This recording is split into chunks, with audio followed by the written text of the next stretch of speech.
Welcome to episode 4 of the Wrassingh Show. I'm your host, AJ Singh, and as always, I'm here with the biggest wrestling news stories of the morning. So, the first one, this one needs some tables, and you got it right. WWE Hall of Famer Devon Dudley made a huge announcement as he appeared on the Table Talk podcast this week. What was the announcement, you ask? Well, the legendary superstar is officially done with in-ring action. Devon, as you may know, has been working as a WWE producer since September of 2016. He last wrestled that very same year for the House of Glory promotion, teaming with Bubba to face the Hardys, Private Party, Santana, and Ortiz. After all is done and said, we would just like to thank you, Dudley. Thank you for entertaining us throughout the years. Anyways, moving on to the second. Okay. So this one is maybe for all of you sneaker lovers out there. Do you love sneakers and do you love AEW? Well, then we've got some good news for you. Pro Wrestling Tees is now selling all elite custom sneakers for $100 a pair. And don't worry if sneakers aren't your thing. The company is also selling custom printed flip-flops for $21.99 a pair. Great thinking indeed, Mr. Tony Khan. Well, since we're already talking about AEW, do you know who's that one WWE superstar who will never ever go to AEW? That's right, he is the dead man, the Undertaker. It is being reported that the dead man is signed to a 15-year WWE contract. That's correct. According to Meltzer, Vince McMahon very angrily signed the dead man to the long-term deal after the future Hall of Famer started accepting non-WWE bookings back in August 2019. I mean, what did he even expect of The Undertaker after letting his contract just expire? Did he expect him to start working a graveyard shift at some graveyard? I mean, what? Anyways, while his contract is not billed as a lifetime one officially, the 15-year deal is essentially a lifetime deal, as The Undertaker will be almost 70 years old by the time the contract is up.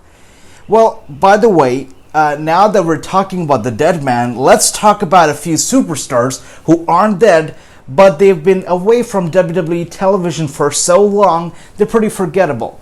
And we're talking about the Singh brothers and Robert Roode.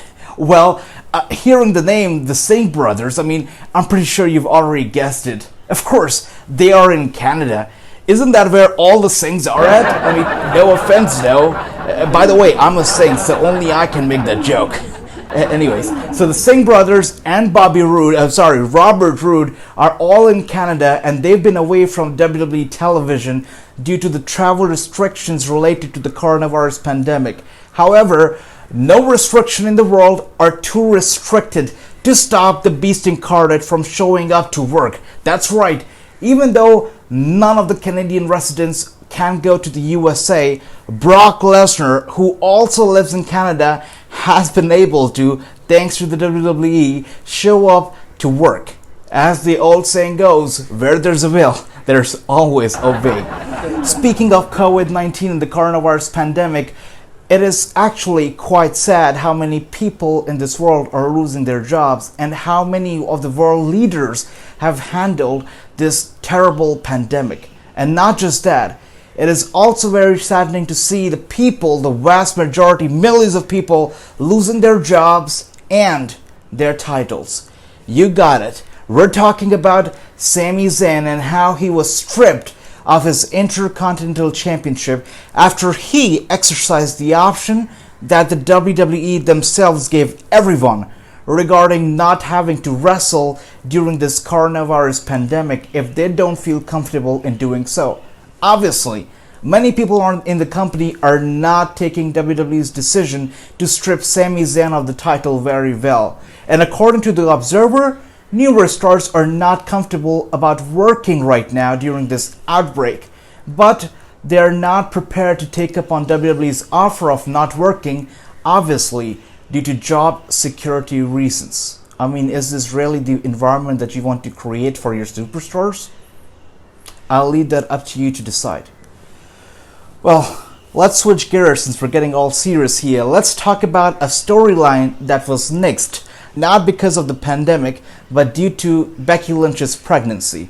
The original plan for Money in the Bank pay-per-view was for Becky Lynch to actually defend the title against Nia Jax and of course retain. I mean, you can't expect a monster to get beat by Nia Jax after she beat Ronda Rousey, Charlotte Flair, Baszler, and just so many more. But what's more interesting is that the plan for Baszler was to actually win the Money in the Bank briefcase and become Becky Lynch's main rival for the Raw Women's Championship. That, in my opinion, would have been a pretty entertaining rivalry, and we might have actually seen Becky Lynch drop that title at some point to the Money in the Bank winner. Anyways, we know that's not going to happen now, but let's talk about another story, and this is going to be the last story of the day, and a pretty inspiring one if you ask me. This story proves that the man, Becky Lynch, might not really be a man, but actually way more stronger. And if you don't believe me, wait until you hear this. Do you remember the brutal WrestleMania match Becky Lynch had against Shayna Baszler? Well, she worked that match when she was pregnant and didn't even know about it. I'll just leave this right here for you to digest. Anyways, this was all of the top news stories of the day, and AJ Singh will be back with the Wrassingh show tomorrow morning at the same time with more hot news stories of the day. So stay tuned, subscribe, and share this video with your friends. Thank you so much, and we'll see you tomorrow.